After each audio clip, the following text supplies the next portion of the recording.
बड़े बड़े गुनाहों और बेहयाई के कामों से परहेज करते हैं और जब गुस्सा आता है तो मुआफ कर देते हैं, और जो अपने परवरदिगार का फरमान कबूल करते हैं और नमाज पढ़ते हैं और अपने काम आपस के मशवरे से करते हैं, और जो माल हमने उनको अता फरमाया है उसमें से खर्च करती हैं, और जो ऐसे हैं कि जब उन पर जुल्म ज्यादती हो तो मुनासिब तरीके से बदला भी लेती हैं, और बुराई का बदला तो उसी तरह की बुराई है, मगर जो दरगुजर करे और मामले को दुरुस्त कर दे तो उसका बदला अल्लाह के जिम्मे है।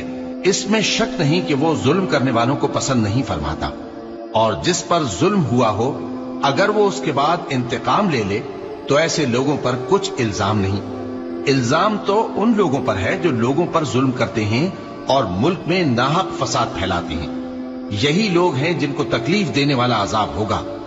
और जो सब्र करे और कसूर मुआफ कर दे तो ये बड़ी हिम्मत के काम है।